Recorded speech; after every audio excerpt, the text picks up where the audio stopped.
This podcast is part of the Batman Universe Podcast Network, hosted by the BatmanUniverse.net. Check out everything related to Batman and the entire Bat family at the BatmanUniverse.net, including news and original content related to comics, movies, television, merchandise, video games, and more. Also, check out some of the other unique podcasts that TBU has to offer. Consider supporting this podcast by becoming a patron on Patreon. Even $1 can go a long way in supporting this content that you enjoy. Look for a link over at thebatmanuniverse.net to offer your support now. And now, on with the show. We save lives every day. Strangers. And there's always enough time. But I failed to save Jason from this life. Joker got a hold of stolen uranium. He's selling it to terrorists. It's gonna take Batman and Robin together to close this case. You take them down while I investigate that warehouse we tracked Joker to.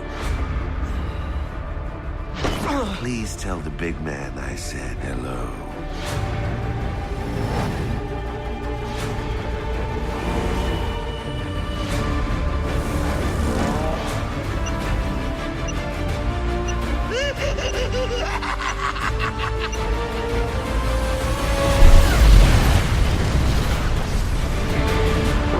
I alone will become more than the dreams and nightmares they imagined for me.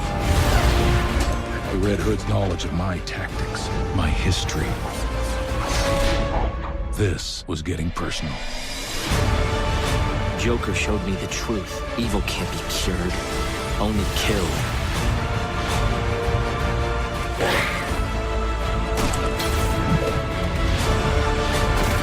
Burn in hell, Two-Face. Red Robin awaits a verdict. Life or death.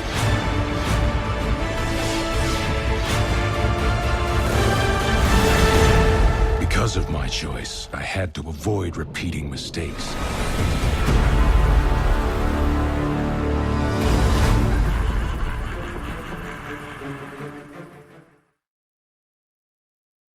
Hey everybody, this is Tim, former GameStop employee. This is episode number 208. I'm not Tim. My name is Dane. You wish though, right? But I wish. Especially since you apparently got a PS5 pre-order. And I didn't. Which I'm still hoping I'll get, because I don't know if I told you, but when I pre-ordered, I think this happened to everybody, because let me stress, lucky enough to get it through Amazon. But they sent everyone an email saying, we got your pre-order, but due to the overwhelming demand for this product, we can't guarantee you're going to get it on the day of release. Yeah, but you're still going to get it, right? Eventually.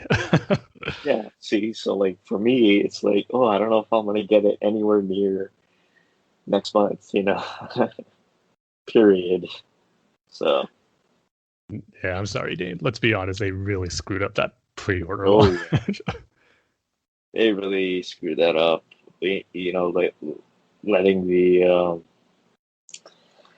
Target and Walmart and Amazon, let's just release our pre-orders whenever we want. Yes, and they gave a date that earlier that day, like, oh, tomorrow you'll do it. And then all of a sudden they're up already. It's like you need a specific time and a specific day, and you need some form of like what GameStop had, where it was like you have this thing on your website where it's like you're standing in line. Mm-hmm. You need something like that. I mean, come on, you have enough money to do something like that. Yeah, so.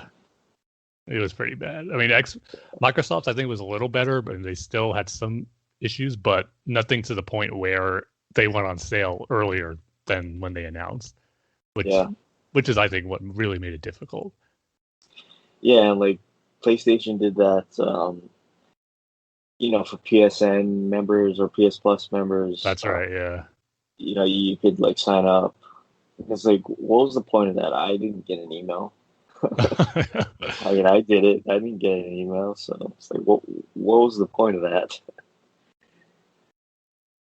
I know. I don't even know if I got one. I just pretty much got lucky by seeing a random tweet on Twitter. Someone say they're up on Amazon. Like right when that tweet went up, I just happened to see it, Yeah. and I clicked the link and was fortunate enough to get one. I think, ironically enough, it was like from a Nintendo specific Twitter account Wow, really? that I don't even follow, but it was retweeted by someone. Oh, so you better thank that someone, whoever I did actually. retweeted. I did send the tweet out quoting their tweet and saying thank you. This is how I got it. Yeah, for somebody that said Xbox is the better system, it's weird how you got a pre-order. I know. I know. I'm not the diehard Sony fanboy. Xbox is still my main system, but I still managed to get a PS5. And I think I've said this before, but at launch, PS5 was the way to go for me, just because of the games that they're going to have. Spider-Man and Ratchet and Clank is going to be, I think, in the launch window. And Spider-Man Miles Morales looks awesome. So, and Xbox doesn't really have any new games, I think, to justify the purchase right away. It's going to upscale your previous games, but I think during this end of the year period, I'll be playing, for the new games I wanted to play, it's going to be on the PS5. So that's why I'm going with that one first. Right. Yeah, I wish I knew what that feels like, and to have a new system coming and being excited for all of the graphical upgrades and new games. Do you want me to do like a live stream of my unboxing and hooking it up and playing for the first time, just so you can get a little bit of the experience, Dane? Yeah, can you just rub that in my face a little more? But no, anyway. If you're fortunate enough to get one, some miracle happens, what's going to be your first game to get? Is it going to be Spider-Man Miles Morales? Is there something else that you're going to get? I'm really excited, and because this is a game that I recently played because it's on sale. I'm actually really excited about Watch Dogs Legion. Oh, okay. I know there's a PS4 version, but I kind of want to see it on PS5. Sure. I did play Watch Dogs 2 recently because it was on sale, like I said. But yeah, and Watch Dogs 2 is a game that I really like, especially because it's a Ubisoft open world game. I think that they really do the open world game really well with the dynamic events and the side missions and just random little things that you can find in the world. And this one looks really good. It's in London this time, whereas Watch Dogs 2 is kind of in San Francisco / Oakland area. And apparently it's really realistic from what I've been seeing. So, Watch Dogs Legion is going to be the one that I'm going to be looking forward to, as well as Assassin's Creed Valhalla. Again, another Ubisoft open world game. But yeah, I want to see those two games. Yeah, I guess since those are third-party games, that would be for those. I was just talking about the Xbox Series X doesn't have that many great, unique launch titles, especially in the first-party department. Ever since Halo got pushed back, but I can understand for those ones, kind of being the system sellers for a new system. But for me, I'm just mainly for Sony's the first-party ones, or what's sticking out to me the most, like Spider-Man and Ratchet. Ratchet and Clank, I don't know. Is it going to be like more than just what we've experienced? It is going to have that familiar gameplay that the series has, which I don't mind. It's fun. I love that series. But I think it's one of the best showcases graphically for next gen systems. Just how it's so smoothly you transition from different worlds when you're going through those portals, and you're just immediately in a whole different map. It looks incredible how the transitions from one level to the next. Yeah, and just as long as the Miles Morales isn't a copy of a Spider-Man game. Well, I know there's one huge difference. Spider-Cat. Which looks incredible. Yeah.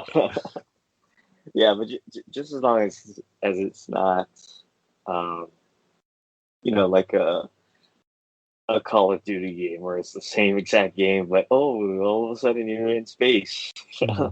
Well, there's obviously going to be some similarities. I don't think it's going to be a huge difference. And plus, I mean, I'm curious to see how long it is, because I don't think it's going to be a full-fledged brand new game, like a true sequel to the original Spider-Man game is going to be, because the price tag is a little cheaper and they got it out pretty quickly.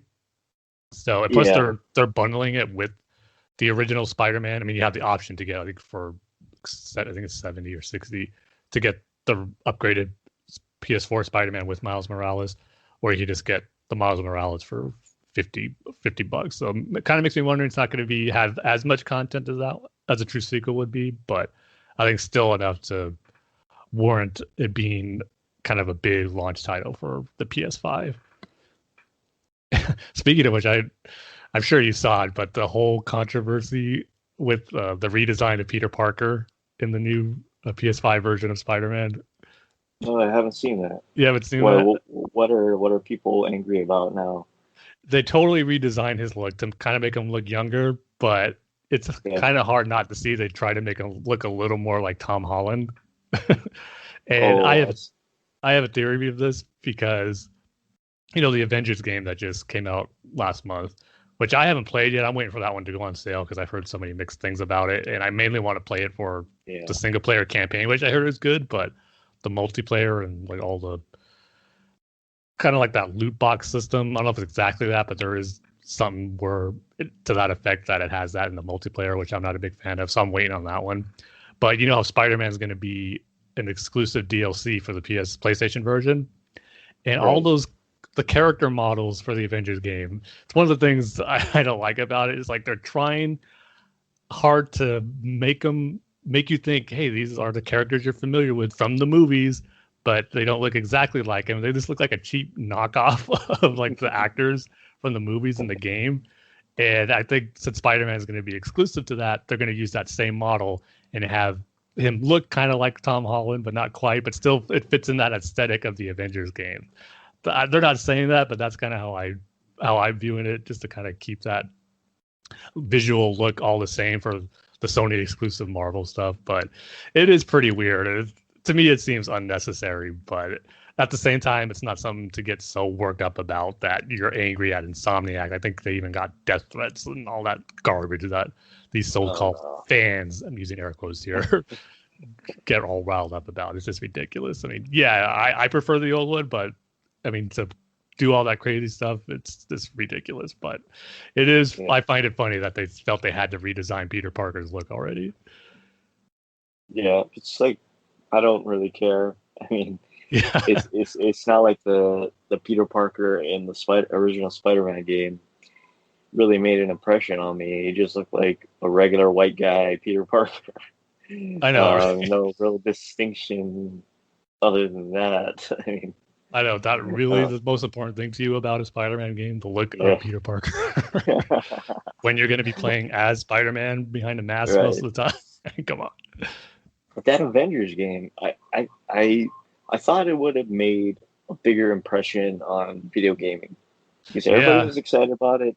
Like, oh, you can be the Hulk, you can be Thor, you can be Captain America, you can be Iron Man. And it kind of just disappeared, right? Yeah, I mean, it should have been a day one purchase for me, a no-brainer, an Avengers game that looks like that. I mean, come on. But yeah, it just there's so many mixed reviews and me just having mixed feelings on it as far as not being a day one purchase. And I think it will be worth the price once they have like these holiday sales and stuff. I'm hoping by like Thanksgiving and during Christmas, when usually like the Xbox store or the PlayStation store has some games on sale, where if it's like $40 or something, I'll get it just for the single player, which I hear is really good. Oh, is the single player really good? I heard it's a good story, yeah. Mm-hmm.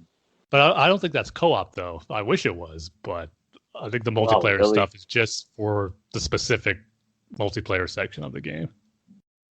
Really, a game about the Avengers isn't co-op? Not the story mode. I'm pretty sure. I'm not 100%, but I think that because when the reviews I keep reading about the single player campaign, they seem like they really specified the single player aspect of that. Yeah, I guess so. Yeah. It's just like it. You know what I think it's gonna be like? I think it's gonna be like Ghost of Tsushima, where it was originally just a single player story driven game, and then they add all these multiplayer things onto it. Yeah. where there's the PvP sort of thing, and then now there's like raids and stuff. So I think and good thing I held off on Ghost of Tsushima, because remember I was telling you I was probably going to wait to play it for the PS5, and it is going to be upscaled a bit once you're able to play on the PlayStation 5. So that's what I figured. That'll definitely be a game I'll be playing really close to the launch, probably after Spider-Man. Yeah, you're really gonna like that game. I have a prediction, Tim. You're really gonna like it. Yeah, I have a feeling you'll be right on that. Just don't get too close to the characters, especially one that sticks with you throughout the entire game. Oh, great! Because it made me sad when it happened. Oh, all right. I'm sure I'll know when it does happen.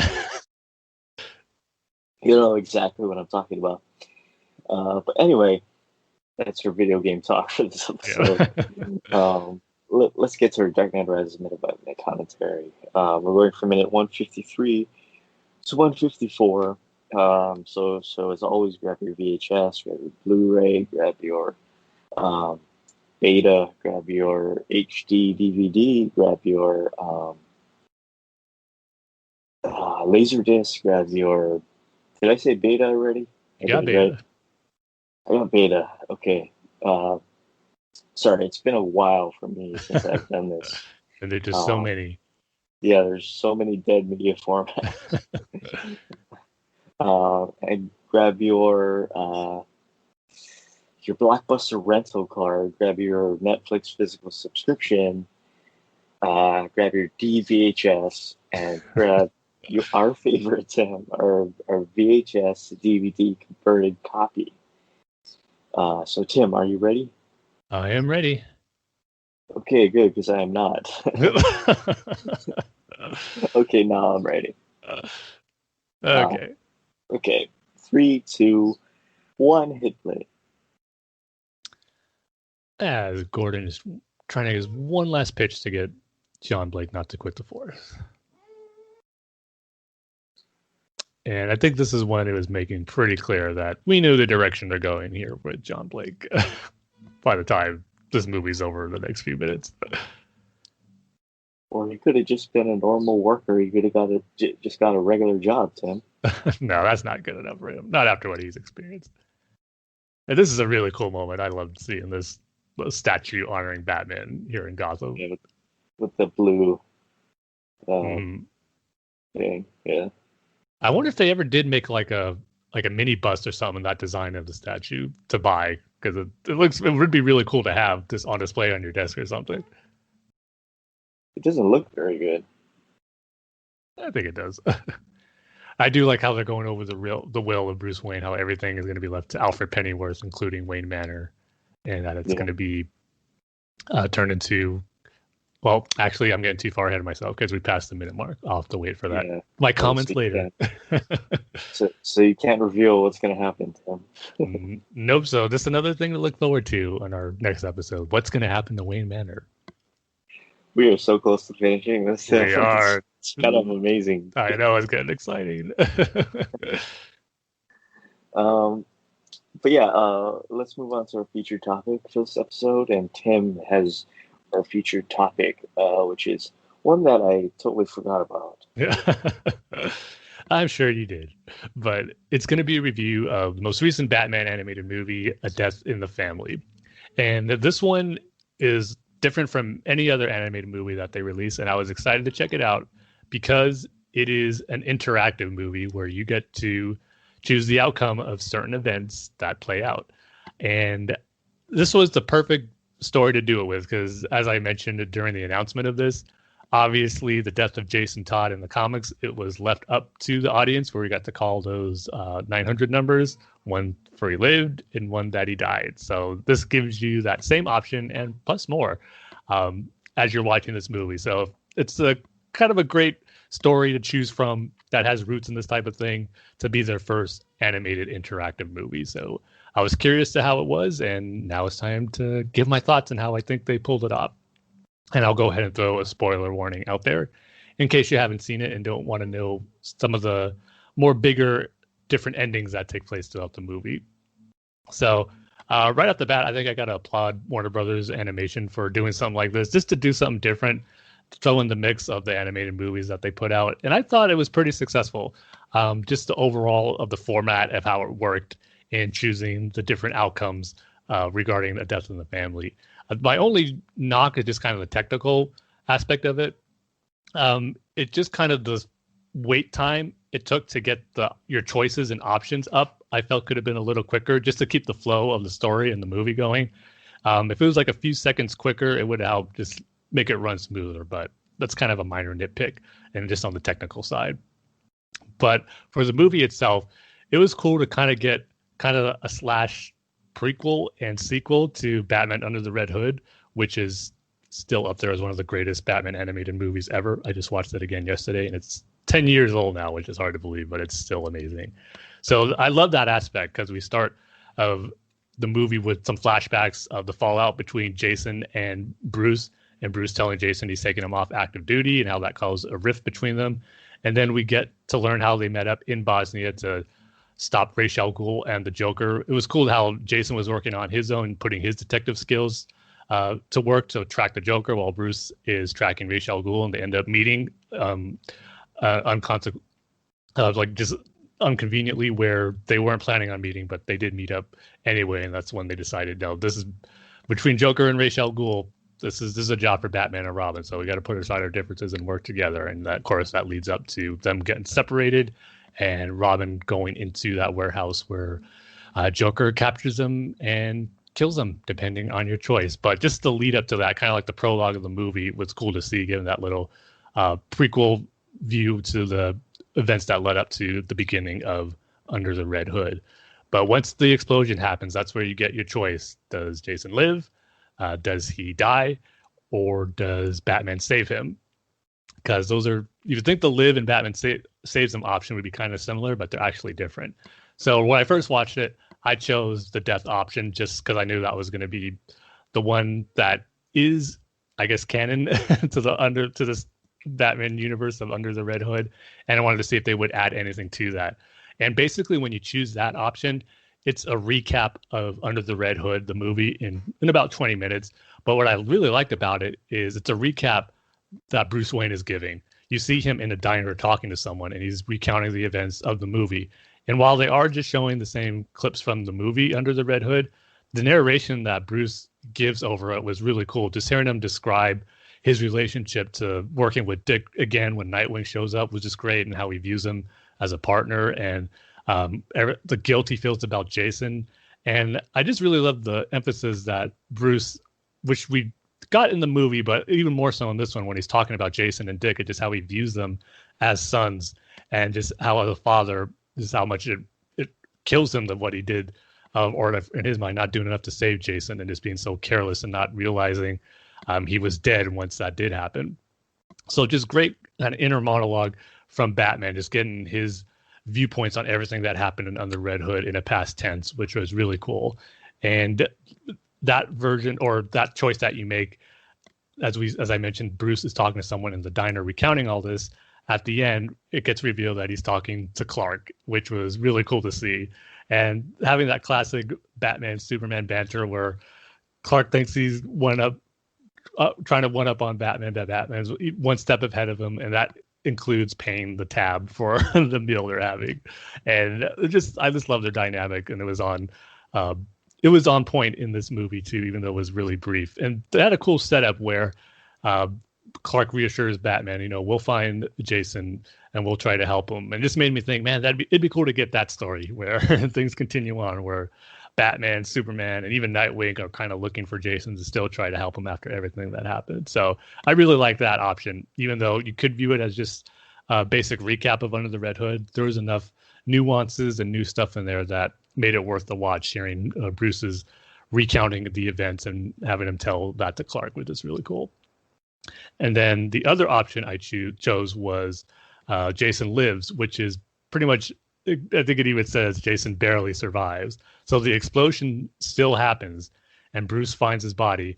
But then I think you've seen pictures of this, of the comic pages, where if the fans voted for Jason to live, we've seen the images of the relief on Batman's face where he has that smile and he says he's alive. And the animators captured that perfectly. It looked like it was just taken straight out from the comic page that was unused and just brought to life in animation. It was just a great nod to that. But even though Jason survived, the damage was done to his mind more so than his body. They show the progression of him healing, but he just has such regret, contempt, and kind of building hatred towards not just Joker, but Bruce and the entire Bat family. We see Dick, Barbara, Alfred, and Bruce all kind of have smiles on their faces as they're looking at him in his bed, and his face is all bandaged up, realizing that he is alive and recovering, but he's just saying how much he's not part of this family and how he resents all of them. And that leads to him becoming this version of Hush, as we saw in the trailer, and him taking down different crime bosses in Gotham and Black Mass that we see in Under the Red Hood. But this one led to a different type of ending I wasn't expecting. This was the cool part of the movie in general. We got such a bunch of different cameos and appearances from different characters in the Batman mythos and just the DC universe in general. And this one was one of the more interesting endings where Talia comes to Jason as Hush with a child, and she reveals obviously it's hers and Bruce's son Damian, but she doesn't want to leave it with Bruce. She thinks he'd be better off with Jason. And Jason at first is hesitant, but then he realizes this could be what he needs or use to really take down Batman, raise his son to be obviously a well-trained killer to take down not only the criminals in Gotham, but also Batman as well, since Jason has such resentment toward him. This would be the ultimate payback, raising his son to be pretty much Batman's ultimate counterpart, really. So that it just ended with him taking Damian. We don't see the outcome, but it just makes you think, what if? And that was another aspect of this movie that was kind of cool. It's like you're watching a bunch of what if stories that we've gotten quite a few of in both the DC universe and Marvel universe, which is always fun to read. Just that what would happen in these bizarre scenarios that would never really happen, but it makes you think, and they can end up be entertaining. So which what this one was. But probably my favorite of the different choices is when Jason survives and Batman saves him. And this is what I wasn't expecting, where you choose that option. Jason survives with not really any damage done to him, but Batman ends up dying in the explosion. And what that kind of branches off into a bunch of different choices that you can have, where at first Bruce asks Jason, promise him you won't go after the Joker, you won't kill him, you promise me that you'll hold up to the ideals I installed in you and not go down that path of vengeance. And you get to choose if Jason will catch the Joker or Jason will kill the Joker. And this is where it makes some really different endings and choices over the course of the story. So trying to remember the exact events of the choices, I know because more of them get branched off here, but one of the more interesting ones, and probably my favorite, is where you choose Jason kills the Joker. And Jason is acting like he's getting through Batman's death okay. He's determined just to become a better hero, a better detective, a better crime fighter. And you just see him kind of spending hours at the Bat computer, and different people are visiting him, like Nightwing, like Barbara, and then different members of the Justice League, like Superman, Wonder Woman, and Flash, recounting stories about their time with Batman. And then it's established that Dick takes over the mantle of Batman later on. And then there's this great moment where, probably my favorite of the new sequences, where he just goes to a diner and there's this man there kind of reminiscing about, he knows that this new Batman isn't the Batman. He had an encounter with Batman. And then he goes, one of my best memories is a joke I once told to Batman. And he recounts that joke that Joker told Batman at the end of The Killing Joke about those two asylum inmates trying to escape, and one saying, we'll get across the roof with a flashlight, and no, you'll just turn it off at the moment I start walking. And obviously you get the hint that this is the Joker, and he doesn't have his white makeup. It's just the normal skin coloring he has. And I just always like that concept of Joker just kind of giving it all up once Batman and Bruce is gone. There's just no point in doing what he does if it's not Bruce as Batman. And I just like that dynamic of the Joker once that happens. And Jason realizes that. And once he makes it known to Joker that he's Jason Todd, who we thought he killed, it was a great moment because, as we know in Under the Red Hood, Joker's last line to Jason before the warehouse blows up is that, once you see the big man, tell him I said hello. And Jason casually throws that into their conversation once he realizes that that's the Joker. And he goes, well, if I ever see Batman, I'll make sure to tell him hello. And Joker realizes that he's still alive. And Jason just throws a diner knife into the eye of the Joker, killing him. And then that branches off into another choice you can make, whether to, because the police come and you have the option to surrender to the police or escape. And if you choose surrender, it's really quick. It shows Jason in jail, but kind of he becomes a dispenser of justice in prison and almost killing off the different Batman criminals. But the longer version is if you choose to escape, and he becomes Red Robin. But the name Red Robin is explained because the blood he leaves over killing pretty much all the main villains in Gotham. And that's why he gets the moniker Red Robin. We see him take out Cheetah. We see him decapitate Riddler. So he's just going full out, taking out all of Batman's enemies. And then it culminates into a battle with Two-Face, which gives you another choices you can make as Two-Face gets the better of Red Robin. And you have the choice of choosing the coin flip, heads or tails. And one of them was kind of neat, but then it ended in a way that I thought was kind of ridiculous, where Tim ends up stopping Two-Face from killing Jason. And once Tim kind of realizes, or actually, he stops Two-Face from killing Jason, but then Jason's going to kill Two-Face. But then a young Tim Drake, talks some sense into Jason, kind of reminding what Batman and Robin are all about and what they stand for. And so he spares Two-Face. But he's Jason ostracized himself from the Bat family, so he knows he's on his own. So he just tells Tim, what do we do here? After he asks his name, he's like, where do we go from here? Then it shows the end of Jason still is Red Robin, but then Tim isn't Robin. He just is referred to as Bat Kid in kind of a Halloween style cheap child Batman costume, which I gotta say kind of made me roll my eyes. I don't know if that was a nod to any Tim Drake story I never read, but it just having him be Bat Kid seemed a little ridiculous. So I wasn't a big fan of that one. And then I'm having trouble remembering which led to this outcome. But I think it's the one if you decide to catch the Joker instead of kill him. But yeah, I'm pretty sure this is it.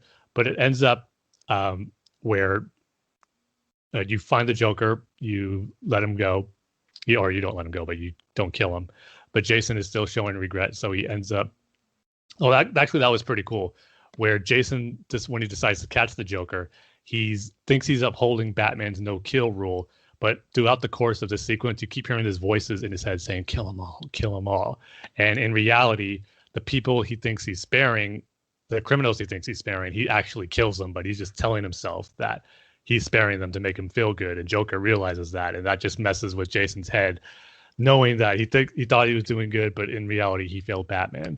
So he's alone on this rooftop, and then you hear the voice, Zur-In-R. And I was like, oh man, they're going with the Batman and Zur-In-R route, like Grant Morrison established. And then we see Batman emerge from the shadows in the coloring, not quite the full rainbow colored suit of the Zur-In-R outfit, but the different bright colors that costume has. And it is revealed that Talia is there also, and she reveals that, like in the original version, they brought Jason back to life. She brought Bruce back to life because she couldn't accept that Batman would die that way. But of course, he's mentally not there. And then she kind of wants to bring Jason into the fold to the League of Assassins, but Jason obviously doesn't feel this isn't Bruce Wayne. He's not alive here. He's just pretty much a fraction of himself. Mentally, he's not there. His body there, but his mind is not. And so this gives you another choice. Do you fight this version of Batman to the death, or do you spare him? So I like the outcome where if you spare him, you have a fight, you wound him, but you end up taking him back to the Batcave, and Jason makes amends with the rest of the Bat family, and Bruce is just still not mentally there. They kind of have to keep him in a straitjacket, locked up in a containment cell in the Batcave, and it's just sad to see. And I totally forgot about this aspect of where Batman Zur-En-Arrh came from, and once I saw this in the movie, I remembered, oh yeah, that's what it means. And it's such kind of a cool concept where they have a flashback of Bruce and his parents coming out of the theater after seeing Zorro.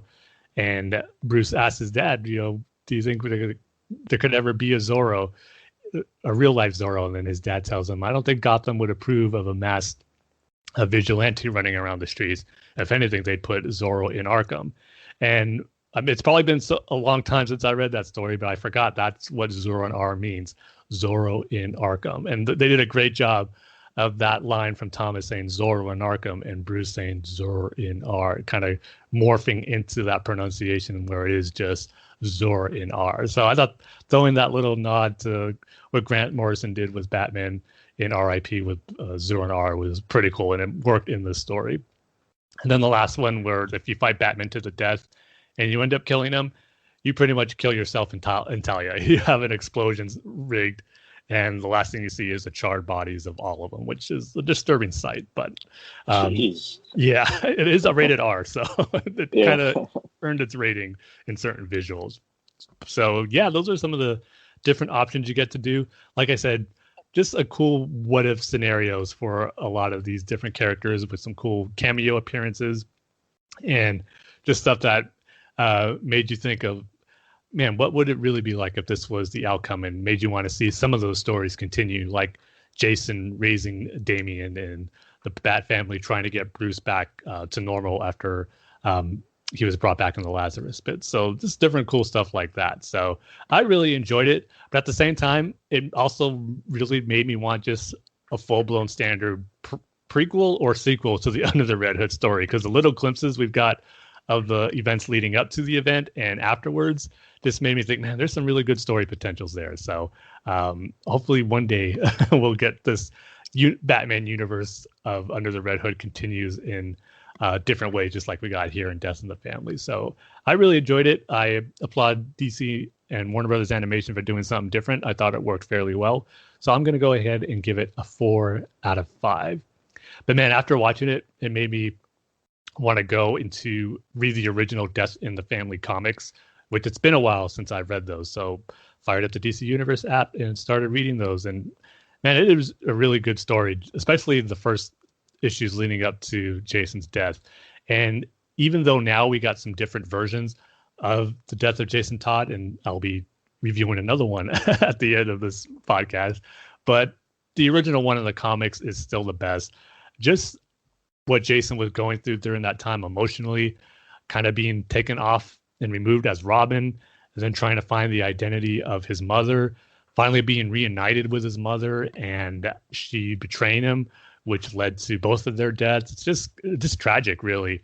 And I was talking to someone about this on Twitter, how if you were reading this for the first time and you had that option, man, it would be hard not to choose for him to survive. I definitely would have chose the number that had him survive, just because of all the trauma and tragedy that he was going through during this time. So the Death of the Family, this comic story, still holds up really well. I felt the ending of it is a little abrupt with that final battle with Joker, Batman, and Superman.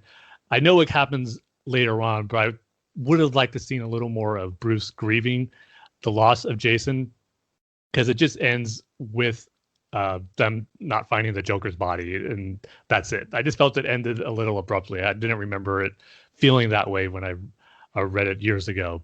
But again, a little minor nitpick. But it was just cool to experience that story again after watching the movie and just remembering what an important part of Batman history is, that whole storyline, and Jason Todd is. And now I'm on a full-blown post-crisis 80s Batman comic binge where the DC Universe app has, I'm pretty sure, mostly all those comics of the Batman title after Crisis, starting with year one and then going forward after that. So I've been reading the first appearance, not the first appearance, but the first encounter of Jason and Batman in the new DC continuity after Crisis, once he took off the tires of the Batmobile. So it's been cool not reliving those stories because I've always known them, but I'm actually reading those issues for the first time.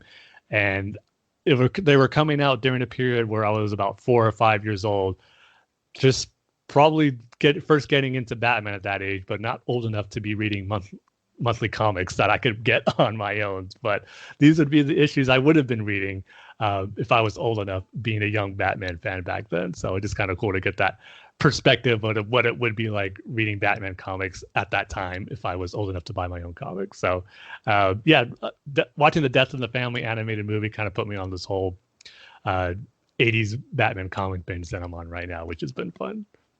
So yeah, I would definitely recommend it, checking it out. I will say I didn't find this out till later, but the digital version of A Death in the Family doesn't have the choices that you get to make. It's only on the Blu-ray. So I'm not exactly sure how the digital one plays out. I have to redeem my digital code. I haven't done that yet, but redeem it and then kind of see how the digital version plays out. Because I'm wondering what directions and what different story scenarios they choose to include. Because I believe also the Blu-ray contains some scenes and sequences that aren't in the digital version. So something to be aware of, that if you want to check it out, it might be best to go with the Blu-ray version. So yeah, that's my review of Death in the Family.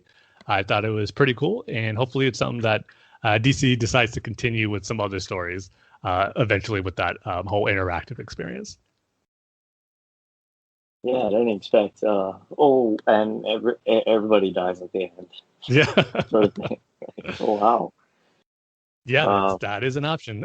Like I said, kind of disturbing to see those images, really, of Jason, Batman, and Talia, just their bodies all charred and in flames. But yeah, that's our feature topic for this episode, and now we can move on to our news and discussion topics. And our only new piece of news is that Jared Leto, is going to be returning as the Joker in the Zack Snyder Redux Justice League. Which I'm sure has you very excited, Dane, to see more of Jared Leto's Joker, you being such a big fan of his take. Yeah, I can't wait for it. I just want to see what else he does with it, Tim. Was that convincing? I'm sorry, dude. That wasn't convincing at all. Dang it. You tried, though. You tried. Yeah, but I know you're excited about it, Tim. Yeah, I mean, Jared Leto's performance is not my favorite live-action Joker portrayal at all. It's probably my least favorite, to be honest. But I don't necessarily hate it. But I will say, I just like the idea that the DCE universe is continuing in this movie. I'm not sure how much of it we're going to get. I don't know if it's a flashback sequence or it's going to be in the current time period of when Justice League takes place. But if we get a moment where we see Leto's Joker on screen with Affleck's Batman, to me, that's exciting, because even when Suicide Squad first came out and we saw this Joker, immediately, I know a lot of other fans thought this too. Oh, we want to see this Joker come face to face and the blows with Ben Affleck's Batman. I think there's some potential for some cool stuff there. So I'm hoping that's the case, because it reports that Ben Affleck is part of this reshoot that Jared Leto is going to be involved with, along with Ray Fisher and Amber Heard. They're involved with this as well. And then also, too, in a separate report, I think it was from Collider, Joe Maggiano, I'm butchering his name, I'm sorry, but the actor who played Deathstroke in the end credit scene of Justice League, he's going to be part of the reshoots as well, too, which is really cool, because he looked like he's going to be a cool Deathstroke. So the fact that we're going to see more of him in Justice League has me excited as well. I'm just really curious about how these appearances are going to play out. Is it in the current timeline or is it flashbacks? And I'm honestly up for both, because right now I'm thinking more it's going to be flashbacks, because it just seems like too much going on with the Justice League trying to form and dealing with the invasion of Darkseid or Steppenwolf. And you throw Joker and Deathstroke in the mix. Not sure how they're going to fit into that. So I'm guessing it might be more flashback stuff. But we'll see. Again, they got 4 hours to play with. So it's definitely going to fill those 4 hours up nicely, I think, with some of these appearances. So, yeah, I'm excited for it. And again, it's just kind of cool that this universe is continuing in a small way with Zack Snyder's Justice League. And again, who knows if this ends up being really successful, it could probably continue on beyond Justice League in some way, shape, or form on HBO Max. So we'll just have to wait and see, because things are happening that I never thought would happen with Zack Snyder's Justice League. So never say it never with this at this point with this project.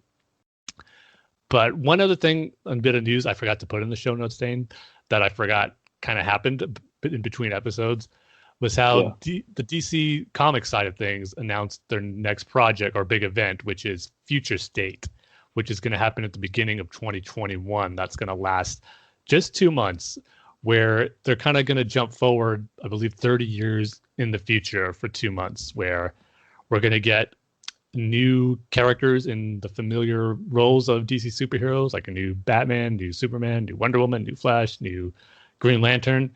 And I guess we'll see the state of the original heroes, what they're up to 30 years in the future. And this is going to come off the heels of Dark Knight's Death Metal.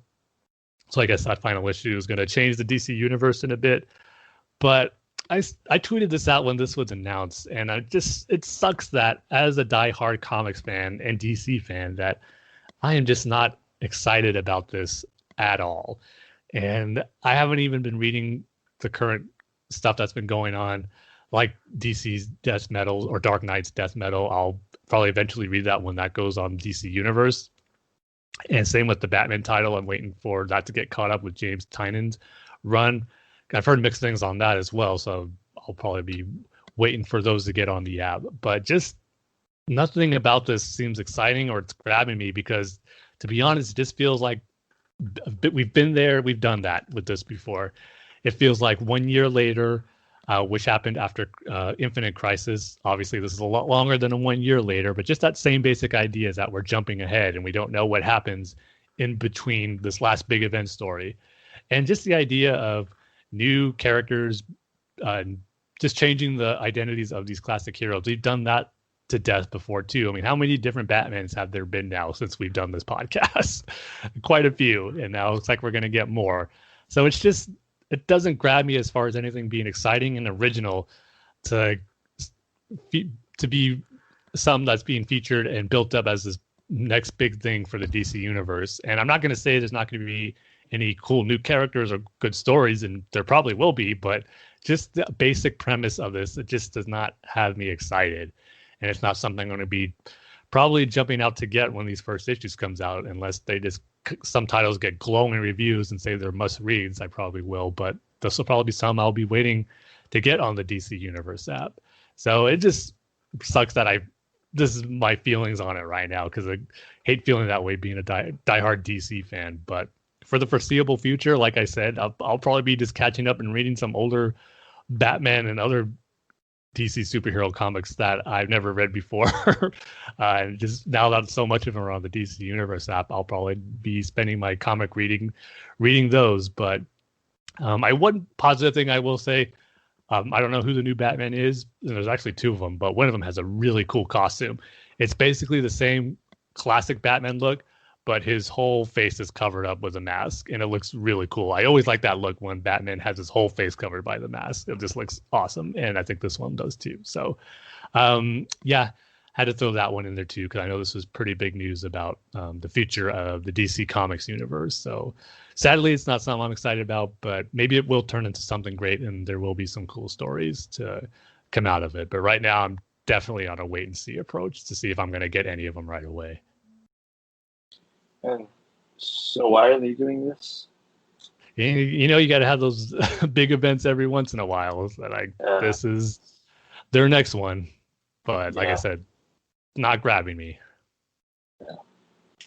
Oh, well. So, I guess that's it for our news. And now we can move on to our reviews. More reviews. Yeah, more reviews. For this episode, we're going to be reviewing Batman The Adventure Continue. You forgot the S, Tim. What's that? You forgot the S. No, it is just Batman The Adventures Continue. It's not Continues. Really? Yeah. Yeah. That's a weird title. Because that jumped out at me. adventures. That jumped out at me too when the title was first announced. I was like, should it be continues? But no, it's just continue. The adventure continues. Yeah. This is going to be issue number 12 through 14. And a rating scale for this episode, Tim, it will be what?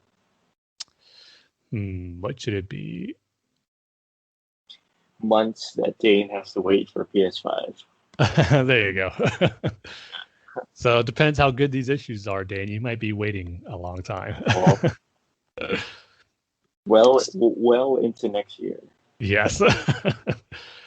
And sad to say, this looks like this is it for Batman The Adventures Continue. These will be the last 3 issues that we're getting so far. And who knows, maybe they'll eventually announce more later on. But this is it. And it's going to be more Jason Todd discussions because this is the Batman, the animated series version of Under the Red Hood or Death of the Family, because it does cover both the death of Jason and how he came back as the Red Hood. So yeah, definitely a Jason Todd heavy featured episode. And it is funny because of all the new Batman content I've been consuming, whether it's a Death in the Family animated movie, the Batman The Adventures Continue, and 3 Jokers, which are pretty much the only new Batman comics I've been reading, features Jason Todd heavily. He's obviously a big part of 3 Jokers and this story arc of Batman The Adventures Continue, but he's been involved with every issue so far. And it's just funny to think about how he's been the focal character, the character that been the focal point of these stories and all the new Batman stuff I've been consuming lately, which just goes to show you just how much his character can be interpreted in the different type of stories we can get based on that storyline that originally happened in Death in the Family. I think it's just a testament to his character and his characterization and just the stories that you can mine from that. So now it's time to get the Paul Dini, Alan Burnett Batman animated series version of Death in the Family. So the last review I gave of issue 11, it ended with Joker capturing Jason as Robin, as Alfred is telling the story to Tim Drake in the Batcave. So now we get the big moment of the death of Jason. So it has the classic elements of Death in the Family. Joker has Batman or has Robin tied up to this float that looks like it's going to be on for a parade that's circus based. So Jason is tied up there. Joker gets the crowbar and starts beating him as he always does in the story. And he mentions how he's going to put him out of his misery eventually, but Harley's not going to have that. She actually says, I'm all for roughing up the kid, but to kill him, that wasn't part of the deal. And so Joker tells his henchman to throw Harley out. Batman sees that, and then he goes to confront the Joker and save Jason. But Joker has his men fire on some hydrogen gas that causes an explosion, but it doesn't blow up the whole warehouse that they're in. But a car gets caught in the explosion and falls on top of Joker, and that's Batman's chance to save Jason. And Jason does not look good. He's pretty much not going to die from the explosion, but just from the beating he got from Joker by the crowbar. And I really like how this was written here by Paul Dini and Alan Burnett.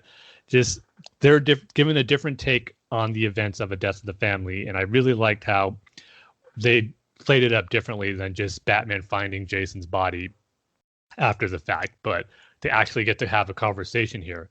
Jason tells Batman that, this looks like he's going to die here. But as this story established, he was out. Batman first found Jason because he was going to kill the gang members that killed his brother. And he says that was kind of the code he lived by. It was brother for a brother. So he tells Batman, you have to promise me you're going to kill Joker for everyone he's hurt and for everyone that he will hurt. This is my dying wish. Please promise me you'll kill him, Bruce. He says, this is for a brother for a brother. That's how he views the relationship. And what Batman does, Jason can't believe it. Jason hands Batman the crowbar. It's all bloodied, and he thinks he's going to kill Joker with it. But Batman uses the crowbar to lift the car off Joker and save him. And Jason just screams. He just says, no, you can't save him. Why would you do this? He says, I won't let you. But then he trips and falls on some more of the hydrogen gas, which causes some more explosions. And for Batman to escape with the Joker, but not with Jason. And he goes back to find Jason's body. And he said he searched for weeks looking for anything, but he just never found the body, just pieces of the Robin costume. So I really liked how they changed it up a little bit and just having more, throwing in a conversation before the death of Jason here between Batman and him, I thought was really great. And then I also like how they call to the fact how Tim's origin that they established in the animated series is kind of similar to Jason's, because Tim even asked Alfred after he finished telling him the story, he goes, now, why am I here? He says, come on, Alfred, that's practically my story too. Like a kid on his own fighting on the streets. And I even took the Robin costume, even though I was told not to. So because they always intended for Tim's origin to be similar to Jason when the new Batman adventure started. But they didn't want to use Jason because they just figured everyone would be expecting him to die anyway. And they probably couldn't do that on standard network television at a show for a younger audience. So I did like the fact that they called attention to, Tim, their version of Tim Drake is pretty similar to Jason. But then Batman walks into the Batcave and apologizes to Tim, saying, what happened to Jason was my biggest mistake. And I swear, I promise I won't let that happen to you, to Barbara, or anyone. And he puts his hand out to shake to Tim. And Tim goes, I'd be a sorry excuse for Robin if I fell for this crap. And he just flips Batman on his back, and it's revealed that it's not Bruce at all. It's Jason in the Batman costume. And Alfred tries to stop him, but he throws a batarang that knocks Alfred out. And he knocks out Tim in a pretty quick skirmish and takes him out of the Batcave to hold him prisoner. So that's where issue number 12 ends. I really like their different take on the death of Jason here. They knew they had to do something different. It couldn't be exactly the same like A Death in the Family or Under the Red Hood animated movie. So they put their little spin on it, and I thought it worked really nicely. So for this issue, Dane, you're going to have to wait 4 months until you get a PS5. I'm sorry. Oh, no. But so what is that? November, December, February. February. Jeez. February 2021, Dane. Oh, no. But little spoiler alert, these next issues, your wait won't be as long. Okay, good. I'm hoping maybe like December, January. How about that? Well, I don't think December. That's a little too soon and a little too rough of a comic issue, which these issues are not. Oh, no. But issue number 13 picks up where Jason in his Red Hood outfit is visiting Leslie Tompkins' clinic. I shouldn't say visiting. He's out to steal medical supplies, but she catches him in the act. But nothing really happens as far as him taking Leslie prisoner or anything like that. They just have a conversation, and she tries to do what she can to make Jason stop what he's doing. But obviously he doesn't listen, and he just tells her, "You better go check on Alfred. Like I didn't leave him in too good of a condition." So she calls Batman, and we get to reveal that him and Barbara in the Batcave, they attended to Alfred's wounds, and she just asked to please save Jason. And that's what Batman is determined to do. And we see that he has Tim held prisoner in this underground sewer, which we later learn, or Batman figures out, that it is one of Croc's old lairs, because in the previous issues it was established that Jason took down Croc pretty brutally. He pretty much almost killed him, and once he did, he took over his lair.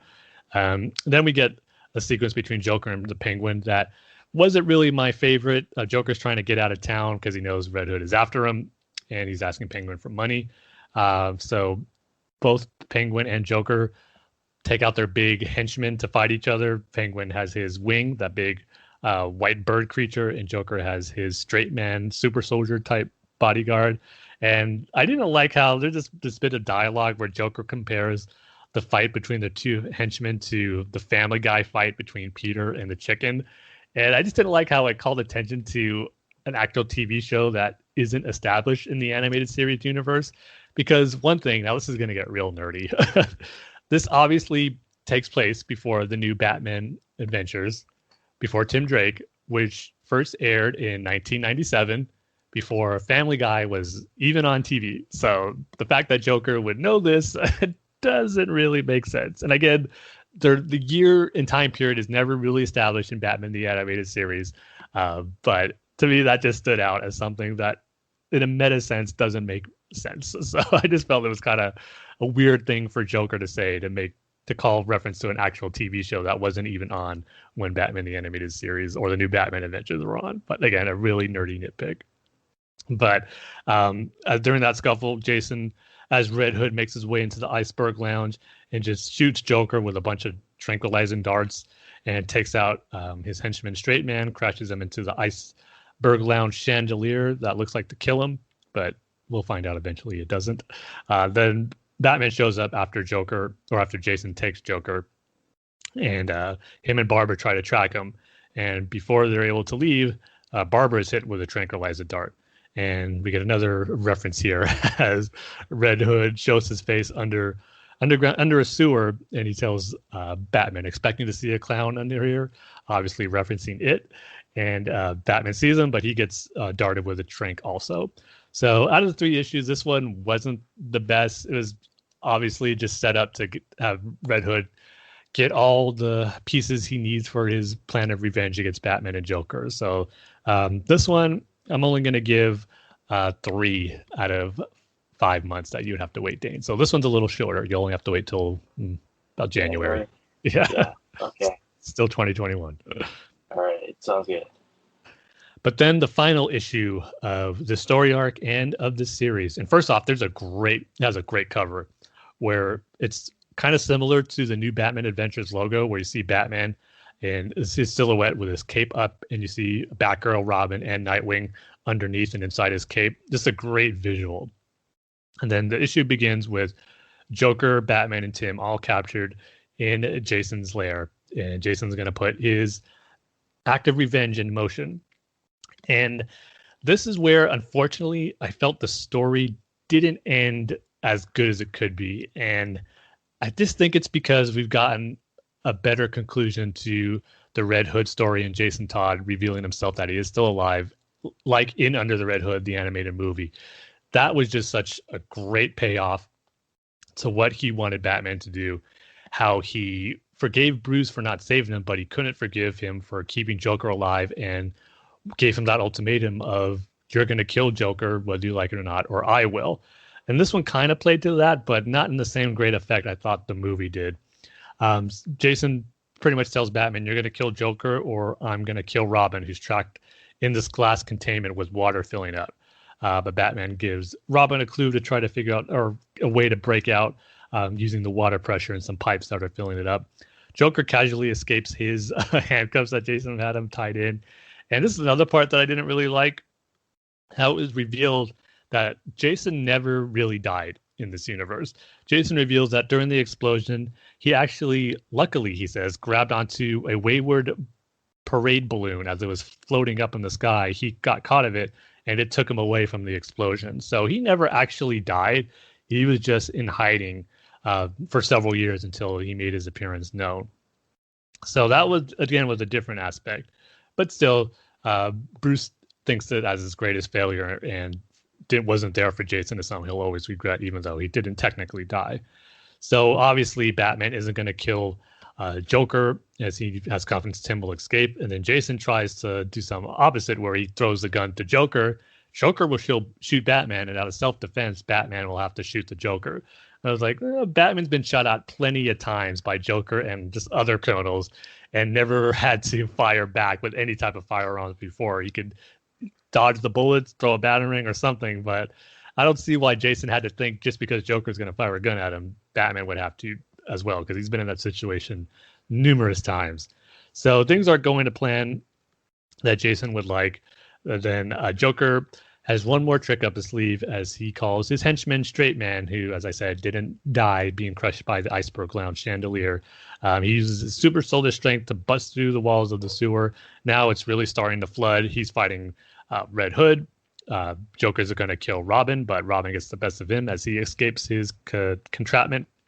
And then Batman has a fight with Straight Man, who Batman just lures to cause more damage and break the walls of the sewers to cause more flooding and more of a distraction to stop Joker and his henchmen, which it does. The water overflows and pushes them away from where Jason, Tim, and Batman are. And Tim is falling into the sewers as well, or Jason, I should say.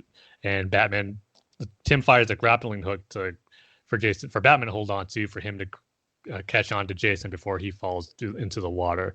And Bruce tries to plead with them to come back, and Jason just says, how long could I really last? Like, I can't live up to your code. I can't change who I am. and there's no way that things now will be any different. So he says, go save the Robin who really needs you, which is Tim. So Jason allows himself to fall into the water, and Batman, Robin escape with the help of Batgirl. And of course, they don't find any of the bodies. No Joker, no Jason. And then Batman just recounts how he just made a terrible mistake with Jason, and he's wondering if he's done the same with you. And Robin and Batgirl assure him that, we never left you, or he says, in the end, you never abandoned him, and we're not going to go anywhere as well. And sadly, we know the sad outcome of Tim Drake's fate, obviously with Return of the Joker, and how things get even more complicated amongst the Bat family after this.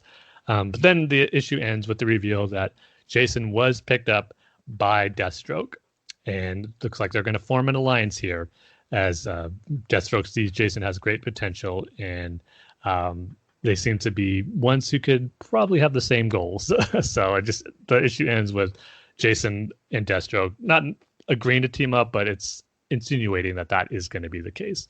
So this issue, it wasn't, I'm not going to say not a satisfying conclusion, but one that just didn't live up to its potential, I don't think, because we have seen, like I said, with Under the Red Hood, better versions of the story of Jason confronting Batman and Joker for what happened in Death of the Family. So this issue, I'm just going to give a 3.5 months that you're going to have to wait for the PS5, Dane. So it's a little bit into January. That's going to be your final wait. Oh, no. So, don't tell me that, Tim. I'm sorry. But overall, why couldn't it be a 1 out of 5? No issues in the Batman The Adventures Continue run was a 1 out of 5. None of them were horrible. Which I just got to say, I loved the series. It was just so awesome to get new stories in the Batman animated series universe from Paul Dini, from Alan Burnett. It was just fantastic. I never was expecting it. And I'm glad we got to get their take on some characters and storylines that we never got in the animated series, and see what it would be like if they did happen. So I really, really enjoyed this whole series, and hope eventually it will continue sometime in the future. All right, so I guess that's it for this episode, Tim. Wow, that was a fast one. Yeah, it was a fast one. Very Jason Todd Red Hood centered episode. So yeah, just go over to the BatmanUniverse.net, Facebook.com/BatmanUniverse, Twitter handles @BatmanUniverse. Tim's Twitter handle is @TimG311. Wow, you're going with a 300 now. I don't know. It just sounded better. And my Twitter handle is @DaneSysBanana. Rate and reviews on iTunes. You can email the show at batfanswithoutpants@gmail.com, and the show's Twitter handle is @BatFansPodcast. So with that, like we say at the end of every single episode, Tim, is it going to be Red Hood? We're actually, we're going to say what, well, I butchered that up. So I will just say, we love each and every one of you with all of our PlayStation 5 waiting hearts. See you guys next time. See you next time, everybody.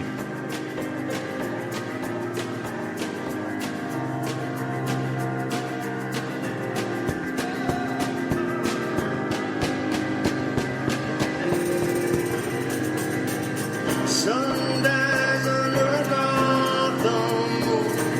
Crime Alley's a rich boy's tomb. There's a steaming cat, two faces of a coin. Scarecrow's frightened.